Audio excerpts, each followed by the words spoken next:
Today we'll be discussing Malcolm X, 17 moments that defined a global fighter against anti-blackness.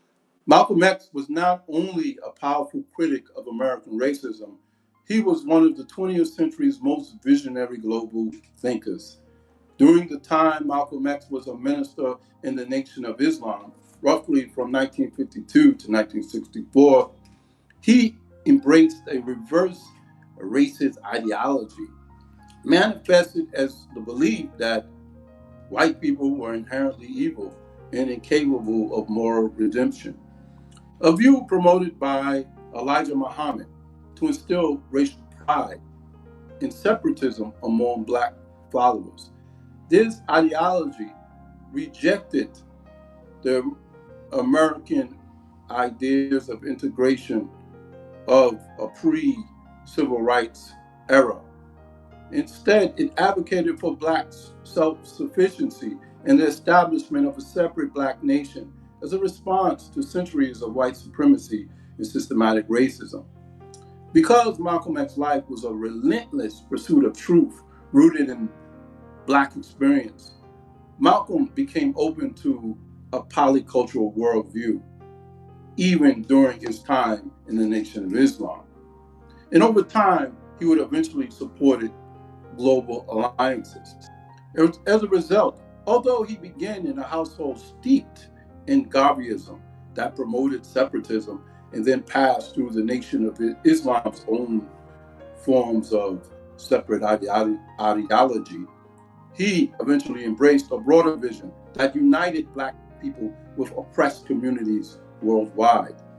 Malcolm X fought anti-blackness not only as a system of racial domination, but as a global condition, reinforced through colonialism, capitalism, and cultural erasure. Over time, he came to understand that liberation could never be provincial. It had to be spiritual, economic, and international. These 17 moments mark the political, emotional, and intellectual evolution of a man whose legacy transcends borders, nations, and simplistic categories. Hi, you're in class with Dr. T. Malcolm X was born Malcolm Little on May 19, 1925, in Omaha, Nebraska. His early life was shaped by both hardship and black pride. As one of 7 children in a politically conscious household, Malcolm was born into the tensions of white terror and black resilience, forces that would animate his life's mission. His father, Earl Little, was a Garveyite preacher and organizer for the Universal Negro Improvement Association, also known as UNIA. From Earl, Malcolm inherited the idea that black people everywhere shared a global destiny. The Garveyite ethos instilled in him early the belief in African unity, diasporic pride, and racial sovereignty. His father's death in 1931 was officially ruled an accident, but many believed he was murdered by white supremacists. This loss taught Malcolm that black resistance often meets violence, reprisals. It introduced him to the deadly intersection of racial pride and white hostility, and the state's refusal to protect black life. Malcolm's mother, Louise Little, was institutionalized in 1939 after years of state harassment and economic stain. Her removal was more than personal. It exposed the structural violence of welfare policy and the surveillance of independent black families. It deepened Malcolm's awareness of how anti-blackness operated through institutions. The top student, Malcolm dropped out at 15 after a white teacher said being a lawyer wasn't realistic for a black boy. This moment shattered his faith in American meritocracy and marked the beginning of Malcolm's rejection of assimilist paths and foreshadowed his later call for systems, not people, to change. As a teenager in Boston, Malcolm entered an interracial relationship with a white woman. The relationship later weaponized against him during his arrest revealed America's racial contradictions. It showed how intimate lives, too, were subject to the boundaries of white supremacy and moral panic. In 1946, he was sentenced to prison for burglary, a punishment shaped in part by racial fears surrounding that interracial relationship. His incarceration reflected a broader pattern of criminalizing black men, especially those who cross racial boundaries. But instead of being broken, Malcolm would become intellectually reborn behind bars. While in prison, Malcolm underwent a transformation, educating himself and embracing the Nation of Islam. Through books and correspondence with his siblings, he trained his mind, sharpened his political consciousness, and aligned himself with a new spiritual discipline. It was his first major reinvention. Upon his release in 1952, Malcolm adopted the name Malcolm X.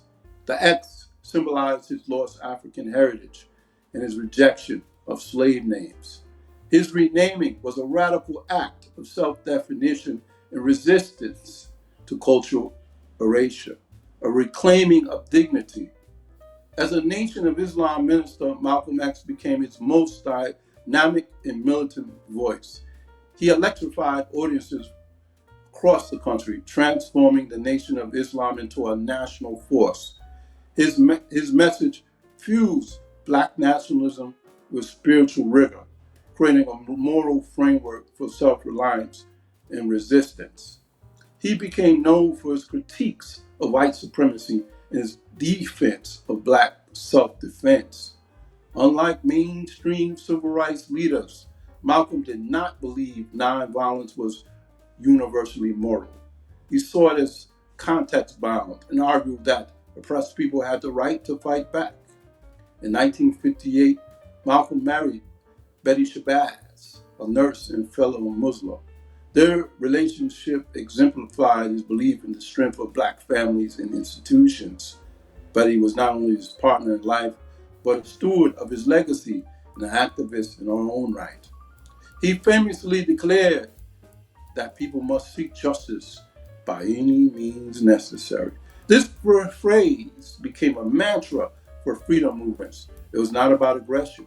It was about rejecting a passivity and affirming black people's right to survive, defend, and determine their future.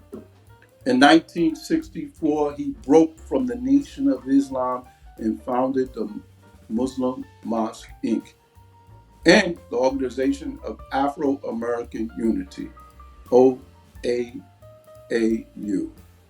This break marked a second transformation.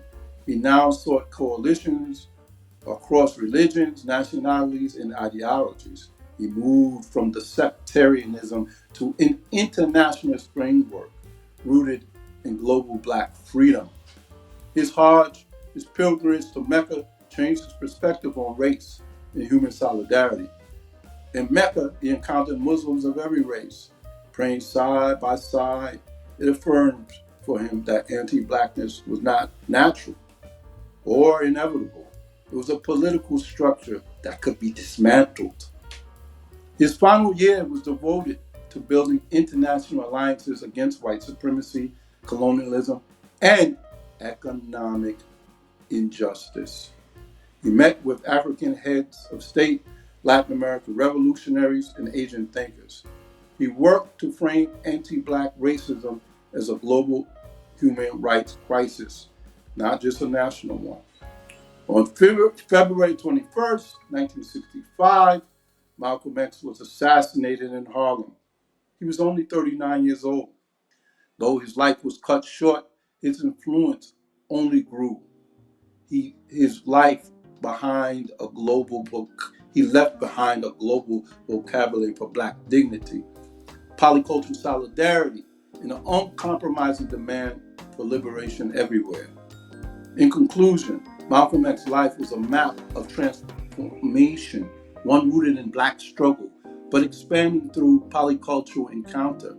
He moved from the streets of Boston to the mosque of Cairo, from the rigid walls of separatism to visions of global solidarity. He understood anti-blackness not just an American prejudice, but as a global system of dehumanization enforced through prisons, borders, markets, and schools. And he came to see that liberation could emerge from many sources: African nationalism, Islam, Pan-Africanism, and human rights law. His life teaches us that Black freedom must be rooted in dignity and discipline, but also in openness to alliances and ideas beyond our own origins. In Malcolm X, we find a blueprint for fighting anti-Blackness, not only by resisting what harms us, but by building what frees us across nations, across languages, across cultures. His voice still calls freedom by any means necessary. Thank you. Please like, please share, please subscribe, and smash that bell